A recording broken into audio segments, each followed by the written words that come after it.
आपल्यासोबत भरत गोगावले साहेब आहेत. सर, काय म्हणाला, आज तुमच्या सरकारला 1 वर्ष पूर्ण झालं आहे, काय अपेक्षा आहे पुढल्या 1 वर्षात, नेमके काय प्लॅन आहेत?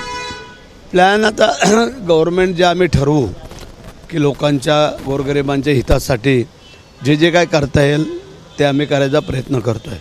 आमचे मुख्यमंत्री, उपमुख्यमंत्री, आम्ही सगळे मंत्री की जे लोक हिताचे जे काही काम आहेत ते आम्ही करणार आणि गोरगरिबांना न्याय देण्याचा प्रयत्न करणार. सर, इतिहासात असं होतं आहे, पहिल्यांदाच विरोधी पक्षनेते विना हे दुसरंही अधिवेशन चाललं आहे. हो, बरं. त्याची आज बरीचशी चर्चा झालेली आहे आणि त्याचा निर्णय अध्यक्ष, सभापती यांच्या विचाराधीन आहे. आमचे मुख्यमंत्री, उपमुख्यमंत्री तोही प्रयत्न करतायत आणि त्याच्यावरनं मला वाटतं हे अधिवेशनात मार्ग काढतील. आज चर्चा होणार आहे, काय वाटतं? काय संध्याकाळी चर्चा बैठकीला बसणार आहे ते सभापतींकडं मला वाटतं, असं मगाशी वडेट्टीवार आणि ते लोक बोलत होते.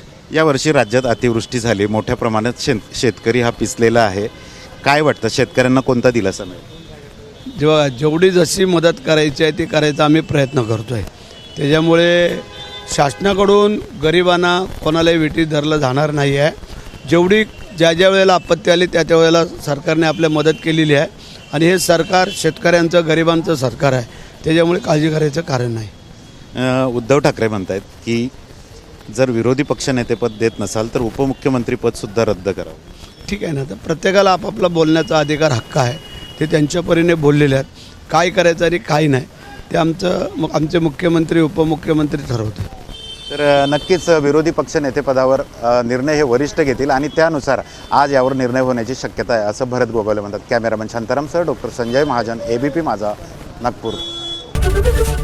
ABP माझा, उघडा डोळे बघा नीट.